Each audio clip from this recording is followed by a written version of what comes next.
Hello, hello, hello, everyone, and welcome. So today I'm going to be talking to you about evidence-based practices or evidence-based treatments, also known as EBP or EBT. Usually EBP is the one that's used the most, as well as non-evidence-based practices or non-EBPs. When we think about evidence-based practices, the thing that we are thinking of are practices or forms of treatment that are not only clinically found to be valid, but are also valid via research. So there's been scientific models and evidence that has been proven by performing research studies that show the efficacy of these treatments. For the evidence-based practices, I'm going to be talking about a few different treatments, but I'm actually going to present them to you based on the psychological diagnosis or the target of treatment. So I'm going to be focusing on those and then talking about the treatments that are most appropriate for them.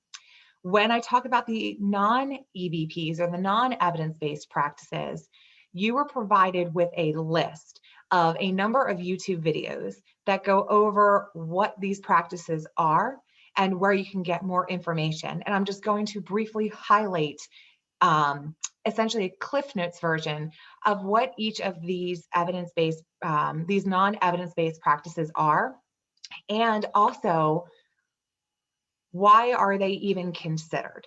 So let's dive in to the evidence-based practices first. So as I stated, with evidence-based practices, these are treatments that are utilized that have clinical and scientific validity to back them up. So I'm going to go in order alphabetically based on different treatments and what can be really helpful for each one of them. So the first thing that I'm going to be talking about, and we've talked about these treatments in class, so I'm not going to go over the actual treatments themselves, but the first diagnosis that I'm going to target is anorexia nervosa. There are two treatments that have been shown to be effective. That is cognitive-based therapy, or CBT, or family-based treatment.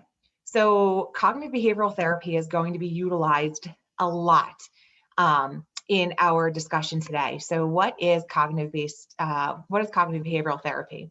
So CBT was created by Aaron Beck, and essentially CBT is based on several core principles. The first core principle that's based on is that problems are based in part by faulty thinking. It's also based with the notion that problems are also based in part by learned patterns of behavior that are no longer helpful or serving to our clients. And finally, people that are impacted by psychological disorders or that are being impacted by whatever is leading them to not live their full life can learn better ways of coping with them. And if they learn better ways of coping, they can then relieve the symptoms and have a more effective and zealous life. So when we talk about cognitive behavioral therapy, as far as a treatment, there are going to be patterns of thinking that we're going to first identify. These are called cognitive distortions. So we're going to not only learn about the cognitive distortions, but recognize when our client, or help our clients recognize when they are engaging in this distorted thought pattern, and how that distorted thinking creates problems, and then to reevaluate this pattern of thinking. Our clients will also be able to gain a better understanding of their behavior and their motivation. They'll also be able to use problem-solving skills to cope with life stressors. And they will, by doing all of these things, they will gain a greater sense of confidence and have a greater sense of awareness of their own positive abilities. In addition to the cognitive piece, or that thought piece, there's also the behavioral piece. Remember, cognitive behavioral therapy. So that behavioral piece is going to be where our clients are going to be facing their fears. They're going to, through role playing with us as the therapists, they're going to be able to prepare for potentially problematic interactions with others. And they're going to learn how to relax themselves.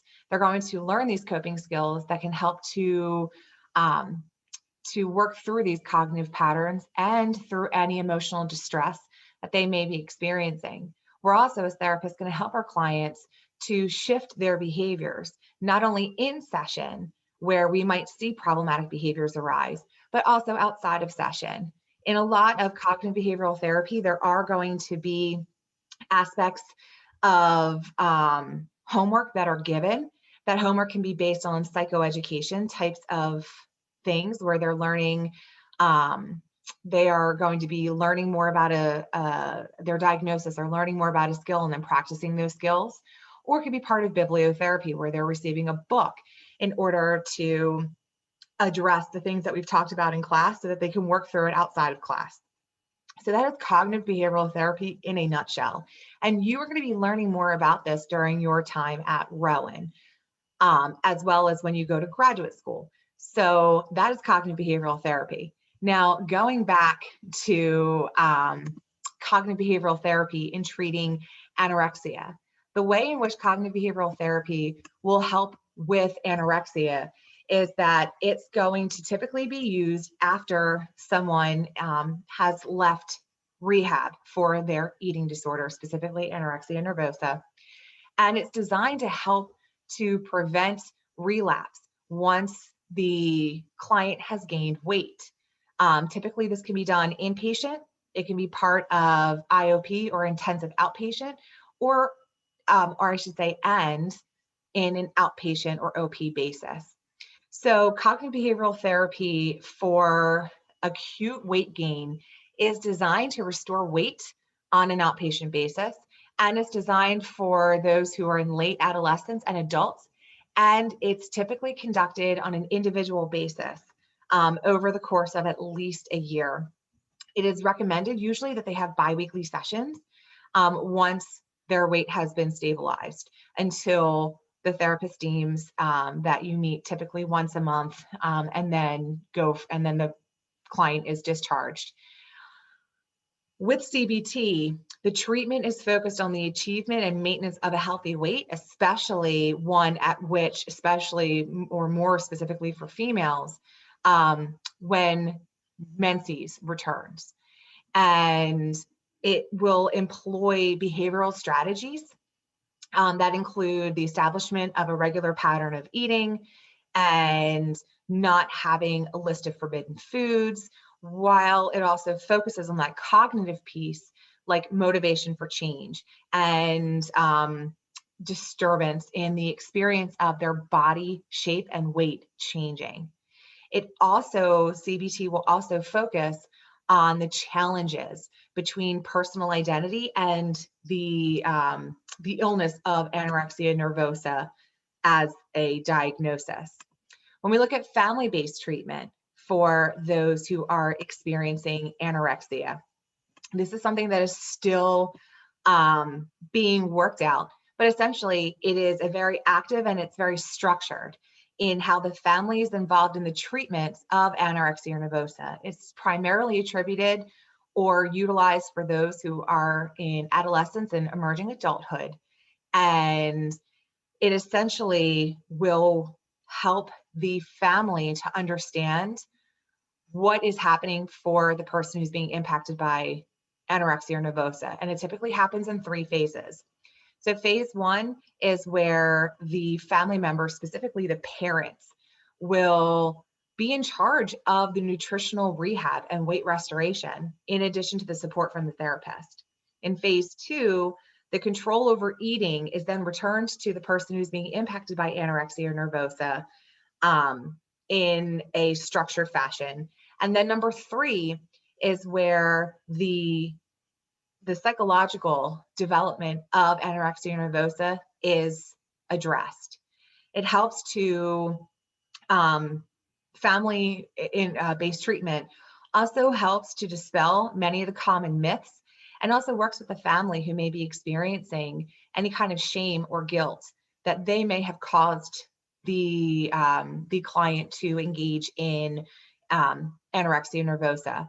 And it also looks at the illness so that the blame isn't placed on the client nor on the family members, but that it is rather than looking at it as being an illness and someone's fault, that we are here and we are working through it. So let's identify what caused, or what are some of the stressors or things that may have caused anorexia, and then how can we as a family move forward so that we can work through these patterns. And then if there's a potential relapse that is about to occur, or that is occurring, that we can stop it before it goes to a level that now requires inpatient treatment. So that's anorexia nervosa.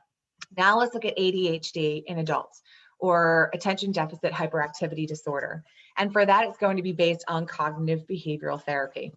So when you use CBT for ADHD, this is going to be using a number of strategies and skills for coping with the core symptoms of ADHD. That's inattention, hyperactivity, as well as impulsivity. And it also is going to focus on the impairment of social, occupational, and educational domains, as well as any other domains where ADHD is impacting, like, for example, relational domains. So there's going to be psychoeducation that's provided.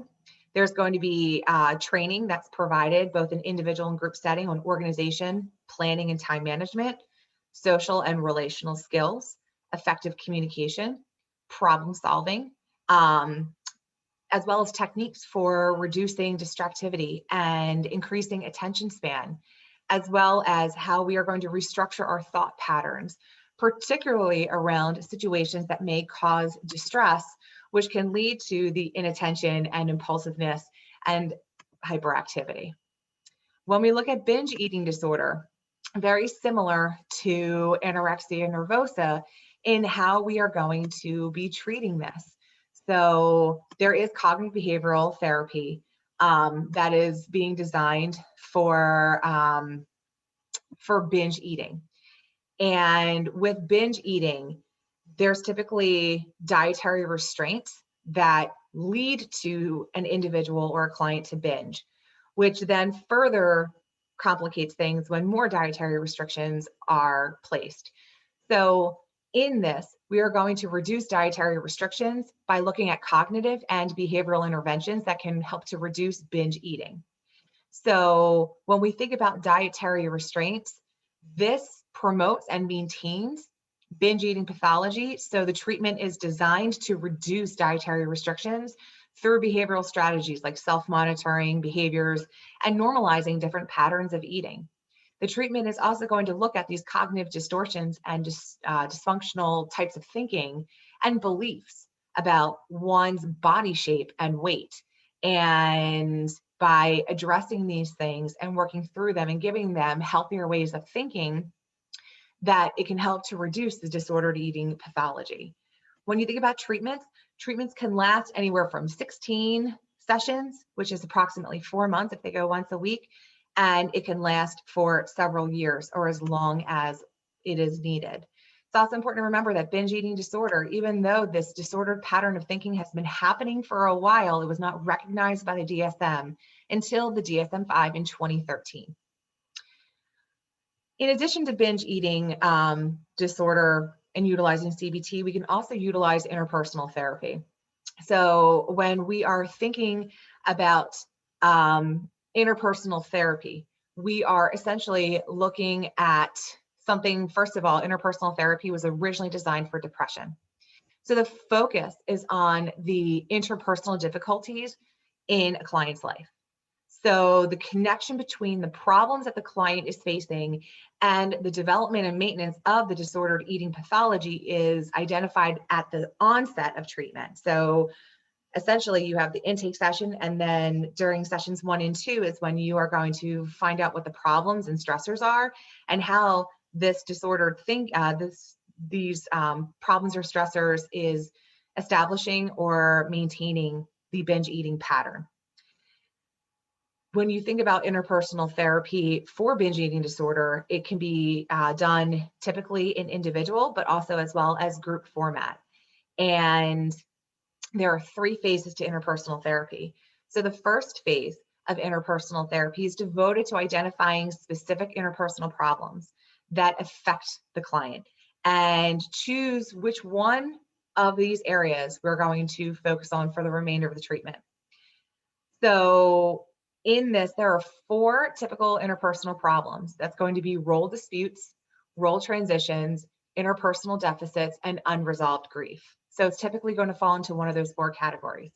So that's part of phase 1. Phase 2 is where we are going to look at the binge eating episodes. And we're going to, as the therapist, encourage our client to take the lead in facilitating change in this interpersonal realm. So as a therapist, our role is to keep the client aware of the focus of the problem area and clarify any issues that are being raised by the patient and encourage change. Part of that change is also going to take place outside of session, so there's a lot of homework that's placed as well. The third phase will cover the maintenance of interpersonal gains as well as relapse prevention.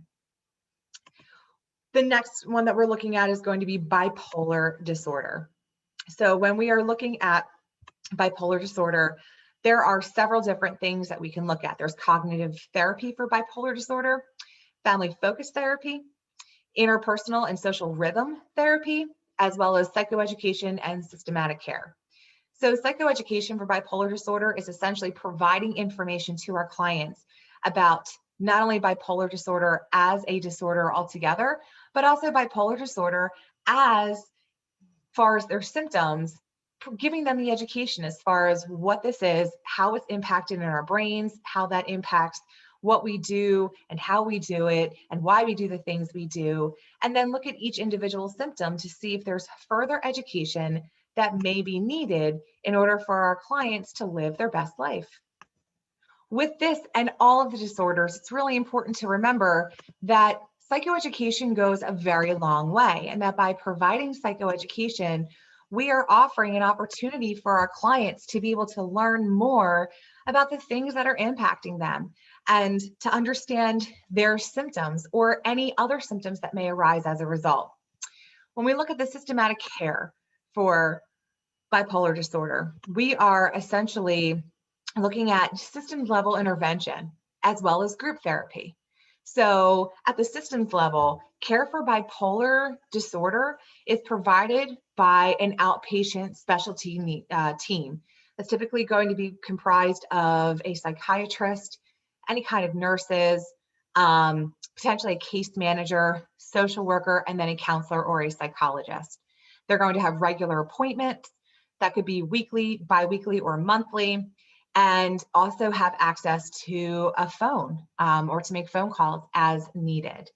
So the team is essentially there to help provide information. And there is also going to be different treatments that could be helping with medication management, that can help with social skills, communication skills, occupational skills, etc. When we are thinking about this group therapy component, a lot of the skill building is going to happen on that level. We're talking about cognitive therapy for bipolar disorder. Again, cognitive meaning thoughts. So typically we're going to deal with, and we're going to address a lot of the cognitive distortions that those with bipolar disorder may be impacted by. So we are going to be addressing any of the disordered thinking or any of the thoughts that might cause them to not live their best life, or to experience emotional distress, or to cause them to want to try to stop taking their medication, just as an example. We're going to do this by identifying the disordered thinking patterns, and once we identify those disordered thinking patterns, to find different ways in order to work through them. With working with bipolar disorder, as well as any other severe mental health issue, we are going to be providing information in really small chunked out pieces of information. And there's going to be a lot of tangible or tactile based information. So that's going to include homework and worksheets, possibly a notebook, so that they can have this information with them and utilize it as needed. When we look at family focused therapy, just like we did with, or just like we had talked about with binge eating disorder, it's essentially going to be where we are including immediate family members or loved ones. And it's going to consist of several stages, beginning with psychoeducation about the symptoms and etiology of bipolar disorder, the need for medication compliance, And then families are taught how to effectively respond to emergency situations, provide training about coping responses, looking at how different negative family experiences, for example, any kind of negative expressed emotion can trigger a relapse of bipolar disorder. So families will learn different ways to communicate and manage and cope with their own emotional dysregulation. We're also going to help the families with problem-solving skills in order to help reduce conflict in stressful situations and help to resolve some of those family programs. With family-focused therapy, that treatment can last from several months to a year or more. When we look at interpersonal and social rhythm therapy, this is something that can be really helpful for those who are experiencing bipolar disorder. It looks at how sleep and schedule disruption is really a key component to a relapse in bipolar disorder. Therefore, we are going to work with making sure that there's adequate sleep that is recommended by looking at sleep schedules, as well as keeping daily schedules and not really veering off those paths. So it's going to be very rigid in daily routines and scheduling. It's also going to be focusing on mourning some of the losses that are associated with bipolar disorder. For example, some people with bipolar disorder say they feel most creative when they are experiencing mania. But when they are on their bipolar medication and they no longer have mania, it causes them distress. So we're going to mourn those losses. That's part of that social rhythm piece. The interpersonal piece is going to focus on resolving current interpersonal problems like unresolved grief or interpersonal disputes, as well as role transitions and interpersonal isolation. A lot of people with bipolar disorder isolate. So we're going to be working through those things. And once we are able to reduce some of those symptoms and there's improvement, typically treatment will go from several times a week to once every 2 weeks to once a month until discharge occurs. When we are looking at borderline personality disorder, again, that give and take, that push and pull. The number one is going to be dialectical behavioral therapy, or DBT. DBT was created by Marshall Linehan specifically for borderline personality disorder. So the basic premise is essentially that individuals experience emotions more intensely than others when they have borderline personality disorder. So in order to regulate or to work through these heightened emotions, right, we have to address the more extreme emotions and impulsivity that can occur. So some of those things will include things like self-harm and suicide attempts, or talking about suicide. For those who have borderline personality disorder, it's thought that there's a lack of awareness and acceptance of these emotional experiences that interfere with their development and also help them to not be able to sit through emotional distress. So there's a lot of coping skills that are provided as a result. Dialectical behavioral therapy essentially teaches clients how to have behavioral skills. They look at things like mindfulness, distress tolerance, interpersonal effectiveness, and emotional regulation. It's going to occur in an individual and group setting, and DBT also provides a phone hotline. So outside of group and individual therapy, there's a specific hotline that is made available for those who are part of a DBT program. That DBT program can last anywhere from 1 to 2 years. But while they're in that program, they have access to a phone line with a social worker, a therapist, or the psychologist who is trained in DBT with that agency or organization that they can contact if they're experiencing emotional distress, if they are engaging in this hyperreactivity or impulsivity, and to work through those situations using the skills that they've learned in individual and group therapy. There's also, with borderline personality disorder, there are other treatments that have shown to be helpful. But DBT by far and in large is the number one treatment that is used for those who have borderline personality disorder. When we talk about bulimia, again, like binge eating disorder or like anorexia nervosa or any of the eating disorders, we're going to find that cognitive behavioral therapy is definitely going to be really huge for these individuals. And cognitive behavioral therapy, for those who are experiencing bulimia, directly targets the core features, namely binge eating, inappropriate compensatory behaviors like using laxatives or working out too much, and excessive concerns with body shape and body weight. So the treatment will essentially look at how these symptoms cycle to perpetuate themselves in the present. So what CBT will do is look at this in 3 phases. So phase 1 includes psychoeducation regarding weight and the really negative side effects of binge eating, purging, extreme dieting, as well as beginning to establish a regular pattern of eating and an appropriate weight monitoring schedule. For those who are experiencing bulimia nervosa, they may weigh themselves several times a day. There's going to be a set pattern that's established where you weigh yourself once a week, once every 2 weeks, once a month. In the second phase, there's a focus that will begin to shift to reducing shape and weight concerns and dieting behavior and identify any remaining binge purge episodes. Phase 3 looks at maintenance planning and prevents relapse in the future. So again, part of CBT looks at cognitive distortions. So we're going to be identifying those cognitive distortions. We're going to be examining any of the binge purge cycle stressors so we can find ways to work through them. And it's often administered in an individual format. When we are thinking about other treatments,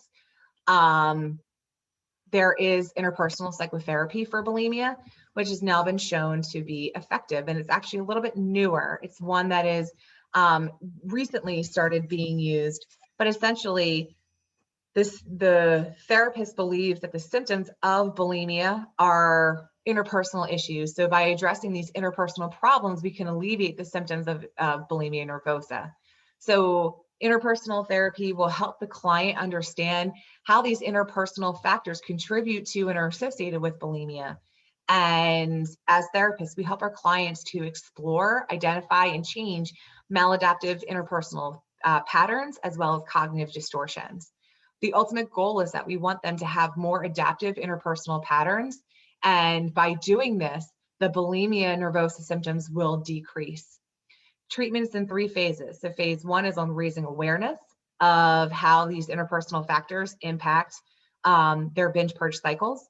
Number 2 is addressing and resolving the client's interpersonal conflicts and problems. And phase 3 looks at reviewing any progress that's been made about termination of treatment and ways that the clients can address any interpersonal difficulties in the future without relating back to bulimia nervosa. We also have a family-based treatment for bulimia nervosa. Just like with anorexia and binge eating disorder, part of the family-based treatment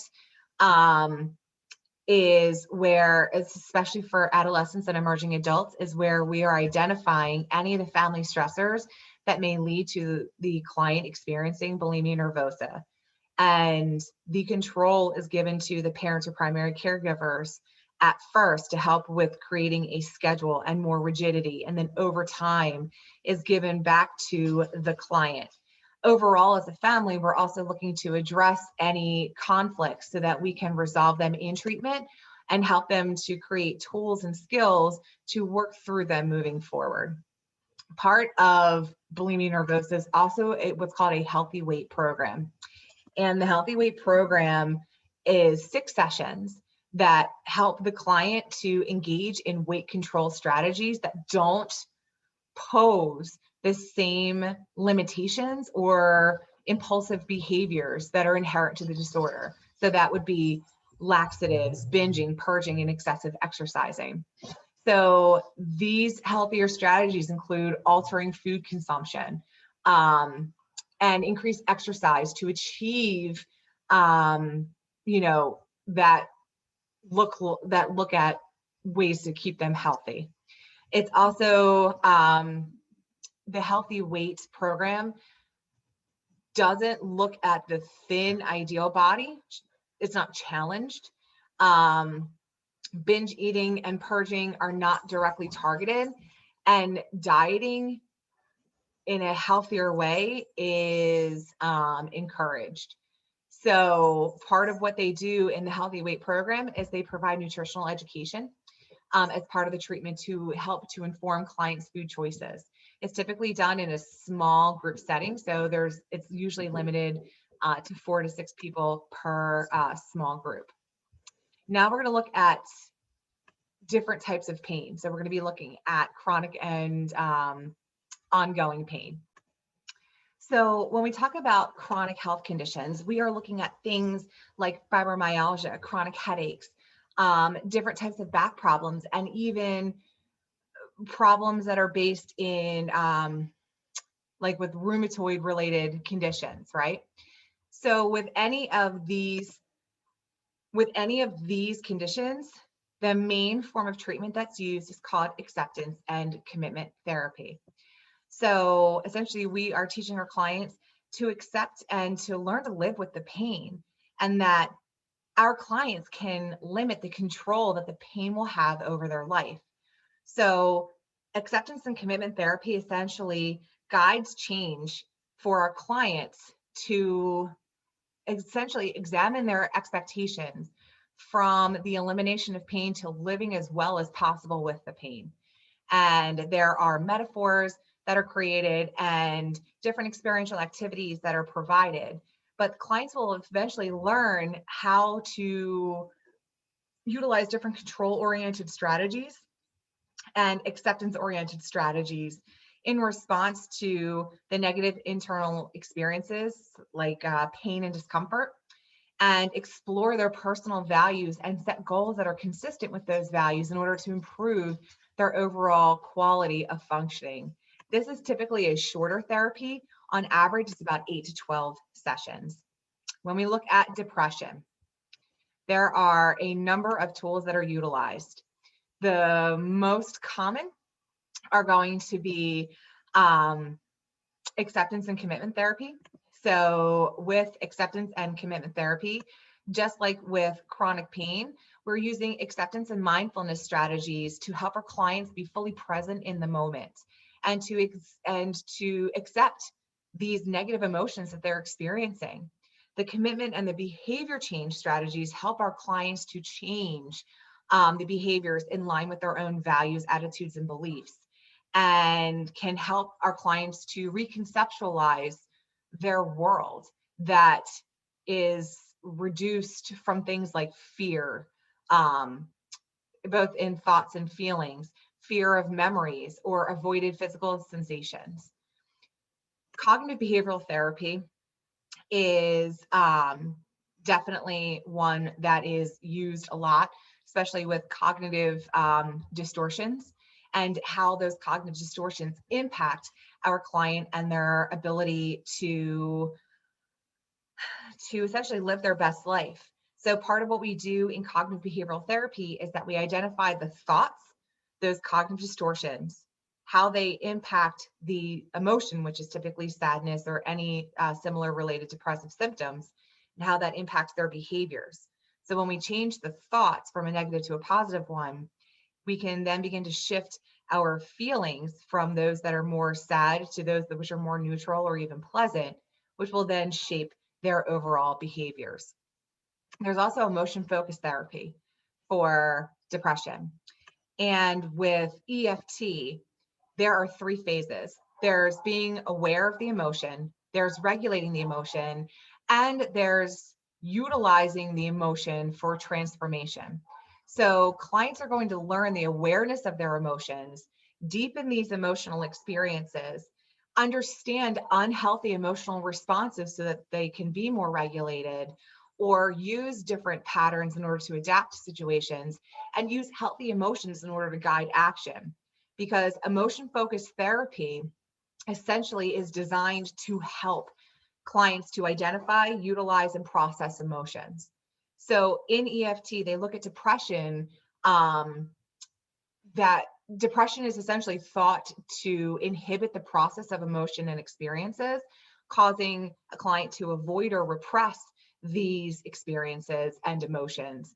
And the use of us as therapists will provide a safe and soothing environment. We're holding space to reduce the anxiety and avoidance of these often difficult experiences. Another model of treatment that is evidence-based that has been shown to have a lot of success is mindfulness-based cognitive therapy. And again, this is something that is newer, but essentially in using mindfulness-based cognitive therapy, we see this a lot in the VA being used right now. It combines the core concepts of cognitive therapy with training in mindfulness, which is a form of meditation, as a means of decreasing the reactivity that can occur. So the whole goal is to cultivate mindfulness and encourage clients to become acquainted, more aware of the depressive modes of thinking or cognitive distortions and feelings while developing these new relationships with these experiences. So mindfulness-based cognitive therapy essentially looks at internal experiences like negative thoughts and feelings and look at them with patience, kindness, and empathy, and even curiosity.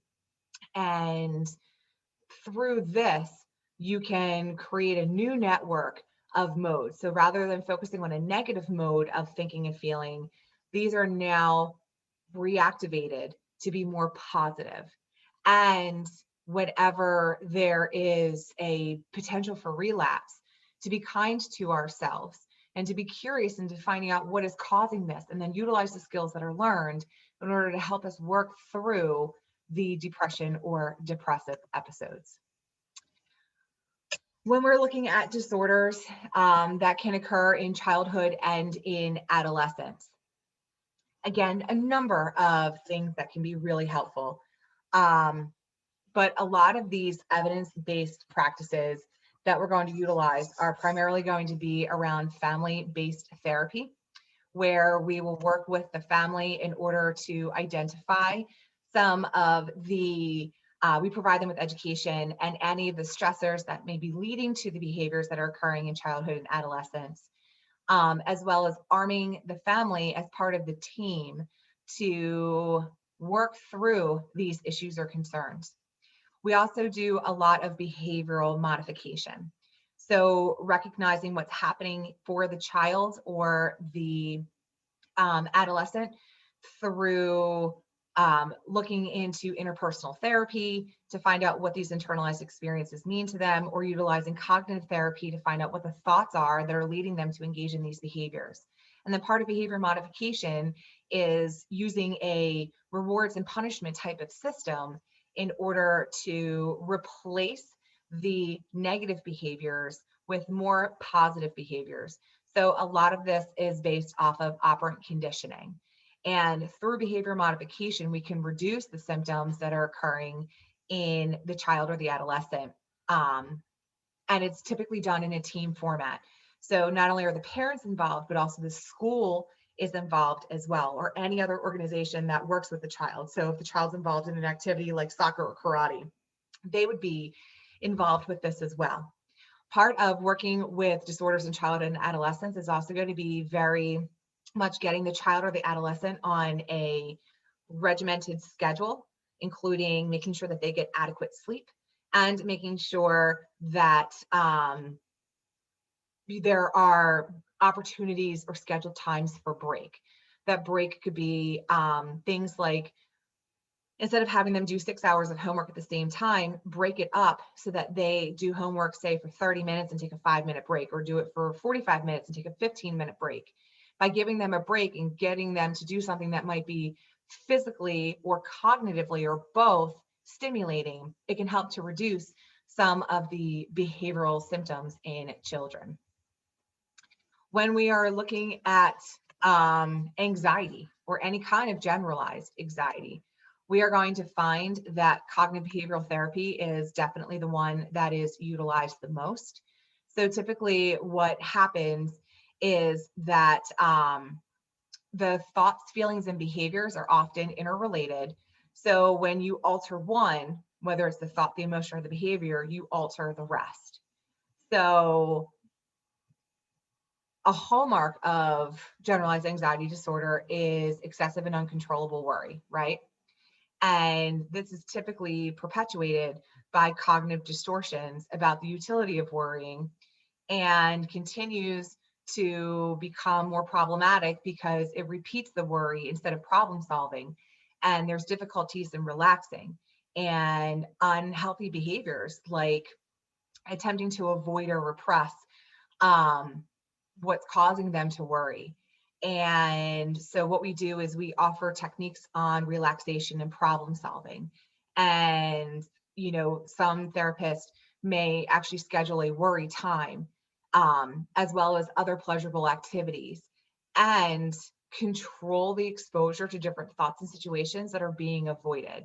So the purpose of exposing the thoughts and situations that are attempting to be avoided, again, you as a therapist are holding space. So you want to help the person to learn that their feared outcomes may not actually be true, or that if it is a possibility of being true, or it is true, helping them with understanding that that they're working through it, or that they overcame it. So by being able to hold that space for them, it can help to reduce additional anxiety and worry over time. When we are looking at those who have obsessive compulsive disorder, essentially, there are 3 treatments that we can use. So the first is cognitive behavioral therapy. That is definitely one that is used very often. And in cognitive behavioral therapy, specific for OCD, it focuses on techniques to help the client to explore and understand and implement different ways of thinking and behaving.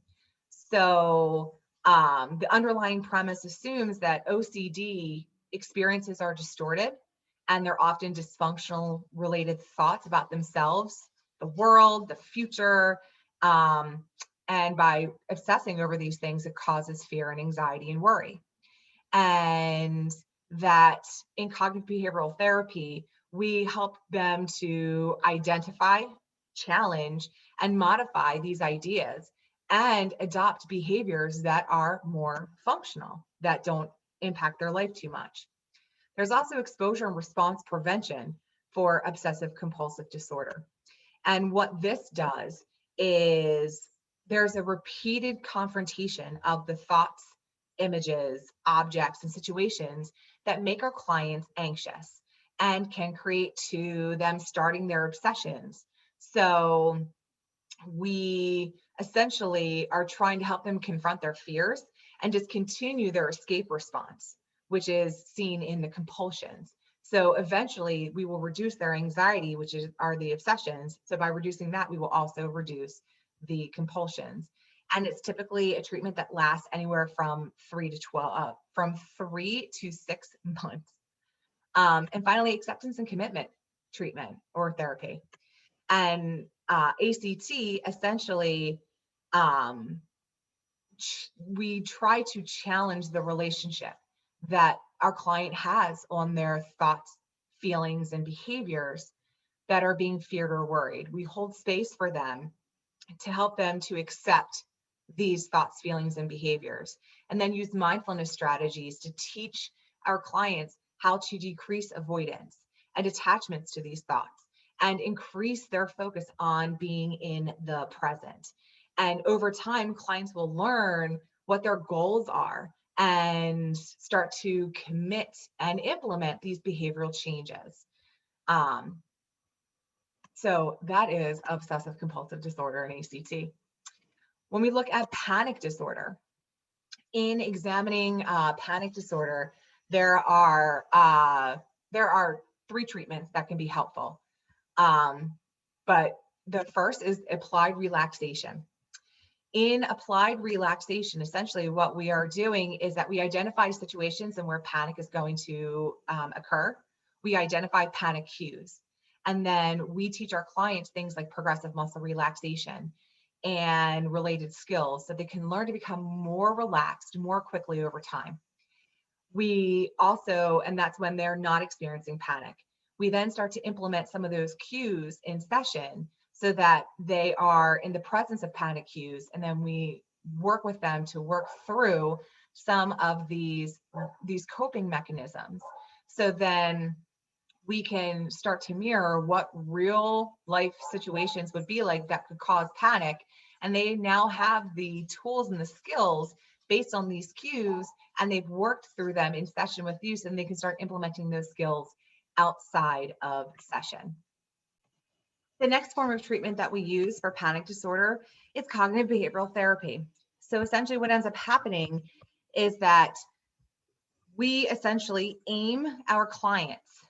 We want to help them to identify and challenge and modify these dysfunctional ideas that relate to panic symptoms, especially when they're related to bodily sensations. And we often will address the avoidance of panic and panic cues. So we will start targeting those cues and targeting what is causing them to experience the panic. And we typically do this through exposure-based exercises, including in vivo, which is where you go to the place that causes the distress, like traffic, a bridge, or crowded places. Or it can be done interoceptive, which is through actually experiencing or instructing our clients to identify and walk through the actual bodily sensations in session. Because cognitive behavioral therapists believe that the thoughts, feelings, and behaviors are interrelated. So by altering one area, we can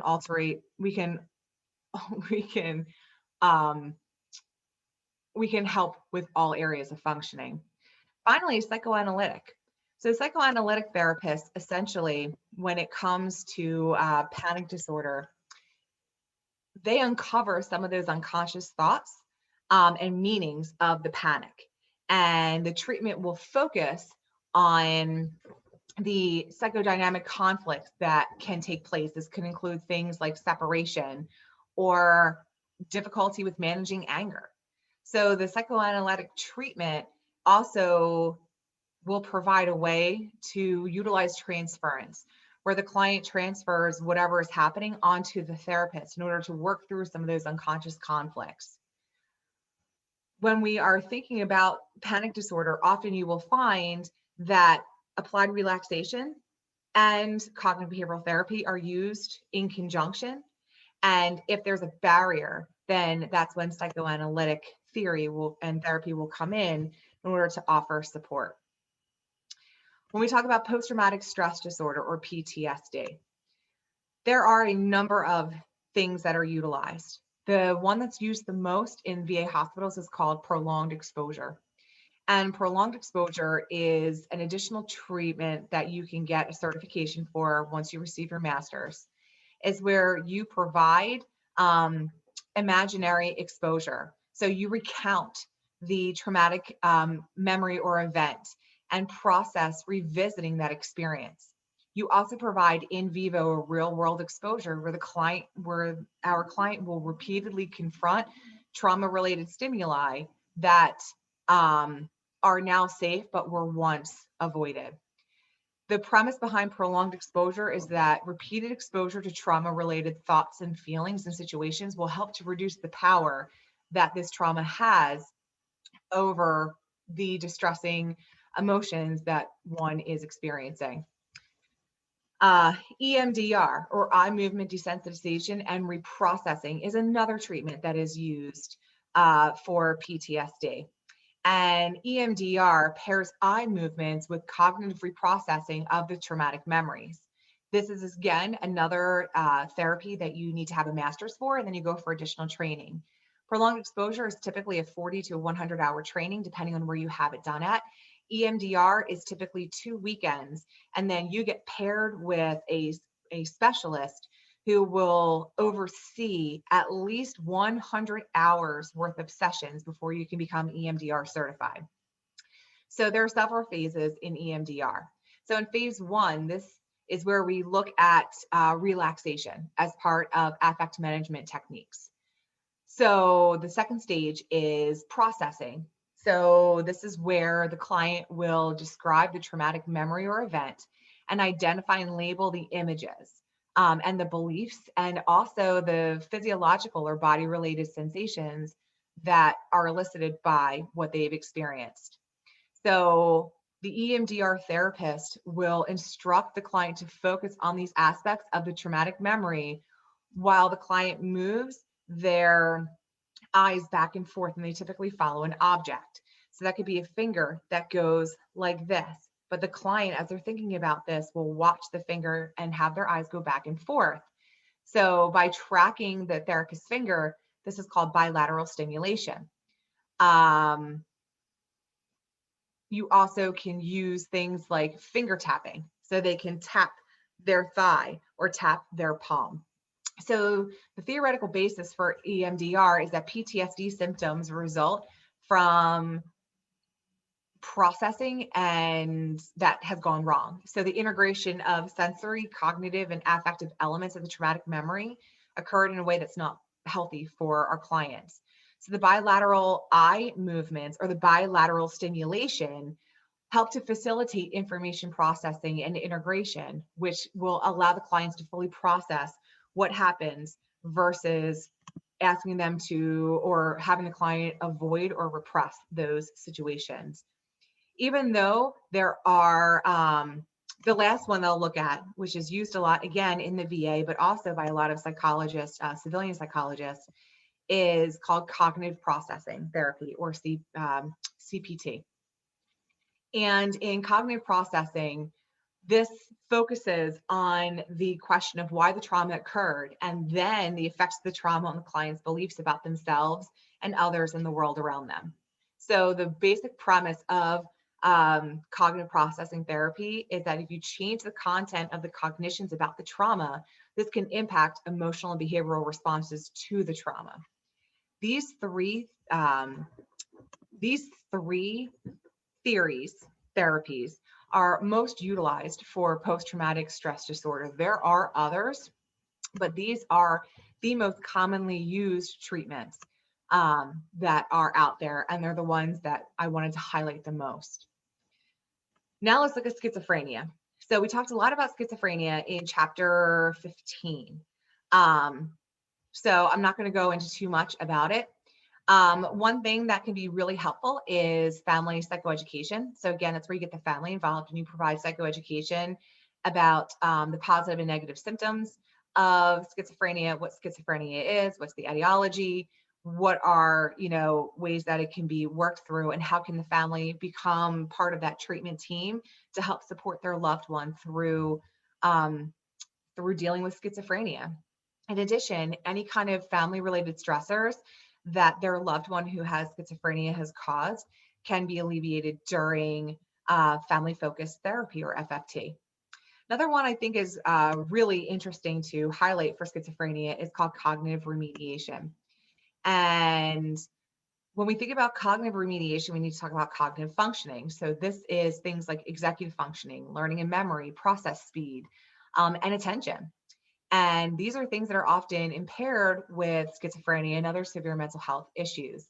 So what cognitive remediation does is it helps to improve cognitive functioning through the repeated practice of different tasks and or strategies. So these interventions are usually time limited, and they're often conducted individually as well as in a group setting. But often what they do is they look at the motivation and the deficits of the client and then come up with a plan on what they can do in order to help repeat these different tasks.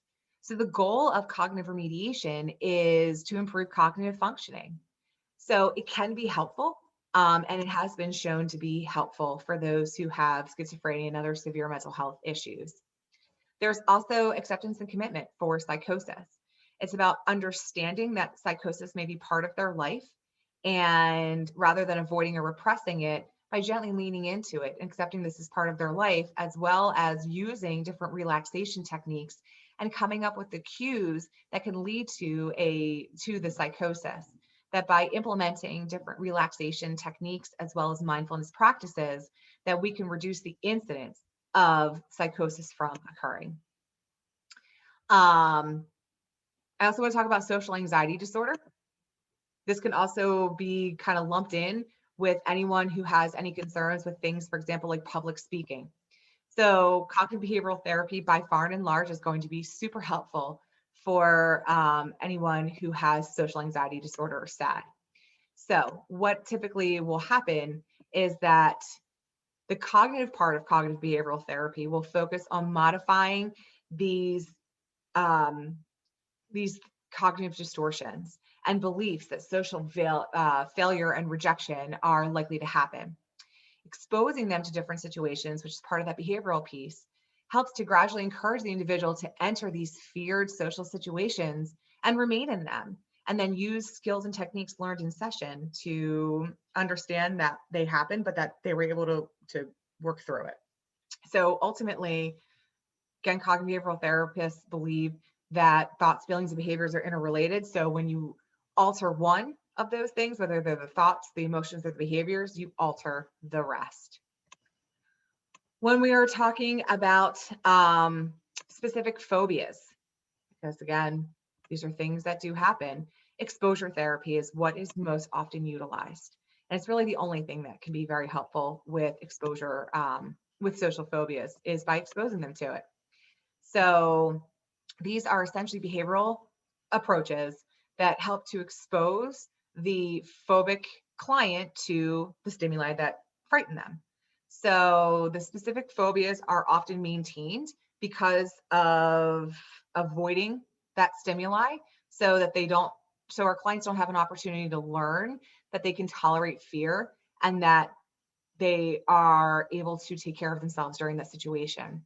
So the exposure therapy is designed to encourage the individual to enter these feared situations, whether it's in reality or virtual therapy, or through imagining-based exercises to remain in those situations and use coping skills to work through them, so they don't have to continue to avoid or repress those things, that they are able to face their fears and then come out on the other side. The other thing they do in exposure therapy is they give them coping techniques and skills that can be utilized in order to deal with when they happen outside of session. And by doing this in session in a safe place, that you are able to hold space and allow our clients in a safer environment to be exposed to that feared stimuli. And by exposing them to that feared stimuli and then kind of coming out on the other side, that fear, each time they're exposed to it, even if it's only one time, that fear is grossly reduced. And finally, we have substance use disorders. When we think about substance use disorders, we're often going to find that motivational interviewing is something that is going to be absolutely huge. So when we think about motivational interviewing, this is something that is done essentially at the onset. This is a very brief, person-centered method for helping to strengthen our client's motivation for and commitment to change. So it's something that typically happens within 1 to 4 sessions. So rather than working and focusing on the deficits and kind of identifying what might be missing, motivational interviewing evokes their own motivations, their strengths, and their resources. So they use a lot of change talk, and they will use a lot of change-based language. And there's a lot of guidelines. There's very specific guidelines on what to ask and what content to reflect and what content to summarize on. So you often find that this is used a lot by nurses at first, and then therapists can help with that as well. When we are thinking about other types of treatments for those who are impacted by substances, for anyone who smokes cigarettes, there's smoking cessation programs. They can be things that are individual or group based. They can be different tools and aids that can be helpful, like patches and gum to help them. One of the things that cognitive behavioral therapy will do is to help alter the thoughts and emotions attached to the behavior of smoking. So once you work through once you get rid of the smoking in and of itself using the smoking cessation product, then you can start addressing some of the emotions and the thoughts that go hand in hand with what caused our clients to smoke in the first place, or what's causing them to continue to want to relapse. In addition, with smoking cigarettes specifically, we often find that there are higher rates of relapse. So it can be very helpful to get them involved in group therapy, whether that be by phone, through the internet, or in person, to get with others who may also be struggling with the same thing so that everyone can learn different coping mechanism. There's also a lot of behavior modification that is involved in the cessation of smoking, because a lot of what happened was that the person gets very used to this putting their finger to their mouth or having something on their lips or around their mouth.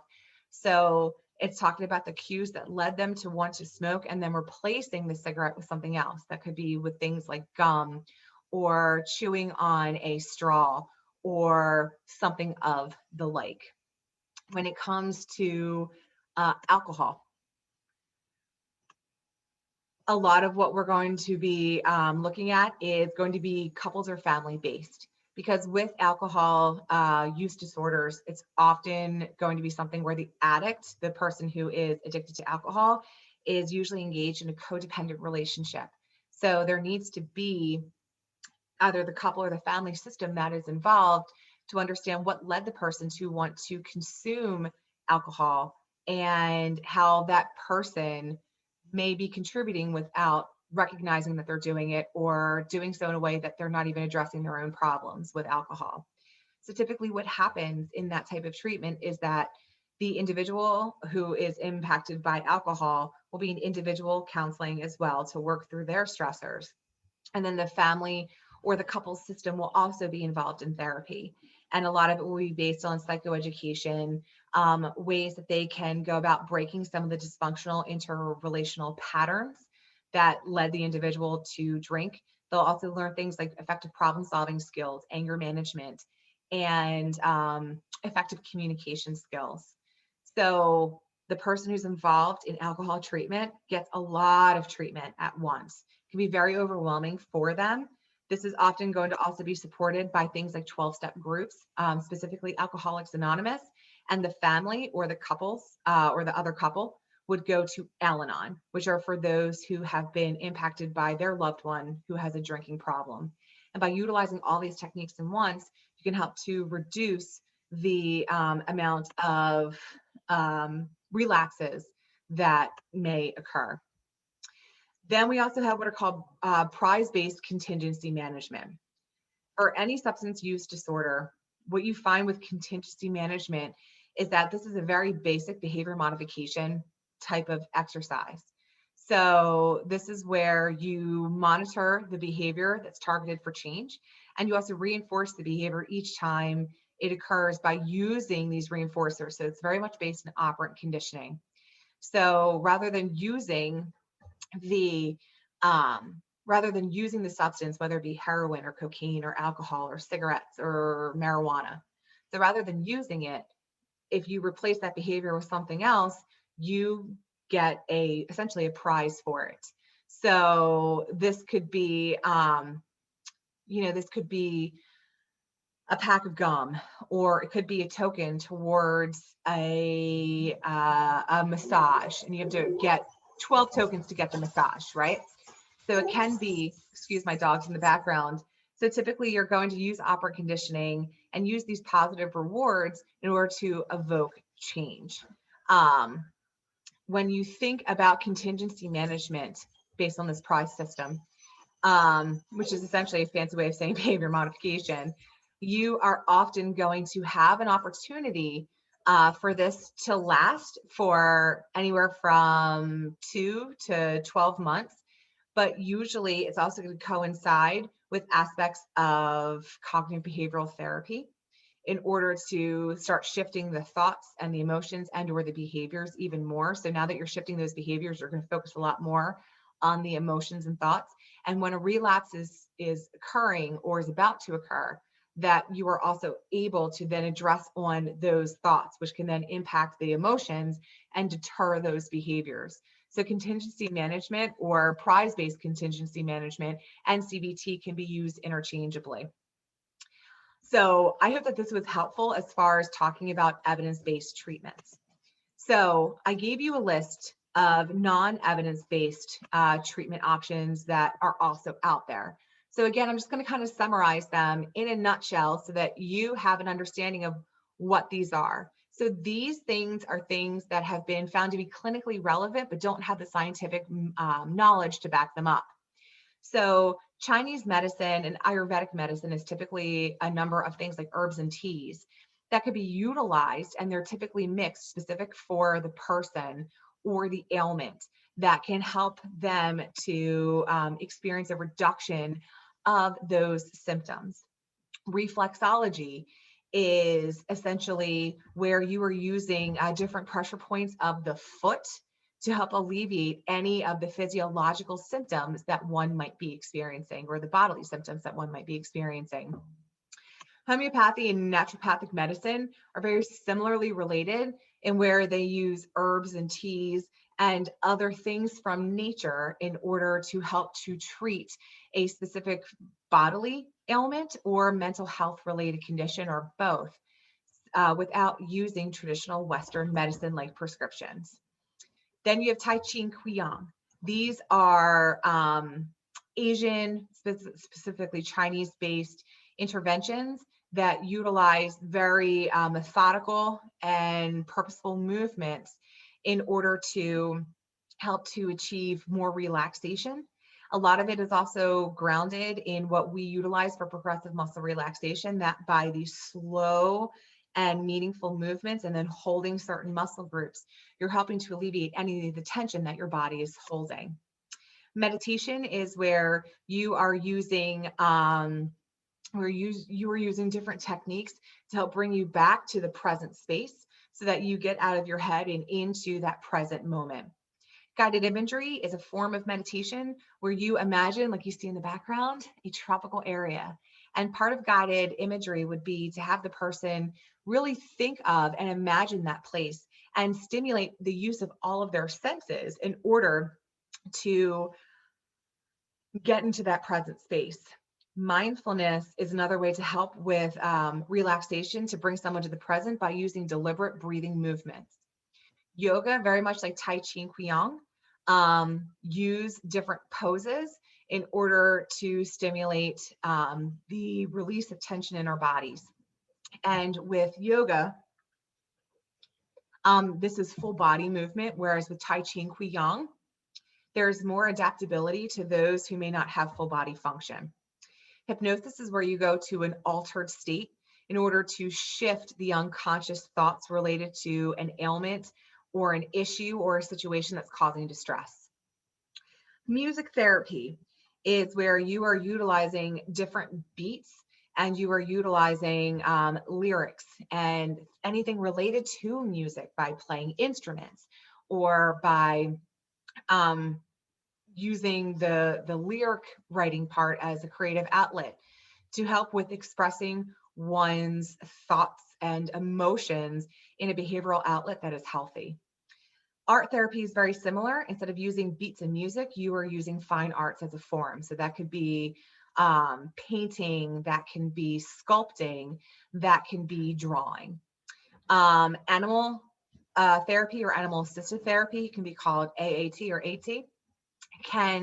Is where you use animals in order animals become part of the treatment team, and you utilize those animals to help the client to process whatever is happening for them that may not be very healthy. I'm an expert in utilizing horses as part of therapeutic and learning processes, but you can also use cats and dogs. I've seen people use burros and ferrets. I've seen people use chickens and rabbits. So really, there are a number of animals. The most commonly used animals are dogs and then horses, and then rabbits as part of the therapeutic process of change. What typically happens is that rather than processing internally, like how does that make you feel, there's a reflection back onto the animal of, how would the dog or the cat or the horse, however you identify that cat, dog, or horse, how would they feel? Or based on what they're doing, what do you think is happening? So rather than internally processing, they're externally processing and narrating a similar situation or what's ever happening to them onto the animal, and then processing can take place. Biofeedback is where you put a small metal piece on your finger, typically wrapped with tape, and that gets hooked to a machine. And that machine will show you your blood pressure, your heartbeat on a screen going up and down. So what the client will typically do is the therapist will ask what's happening, the client will respond.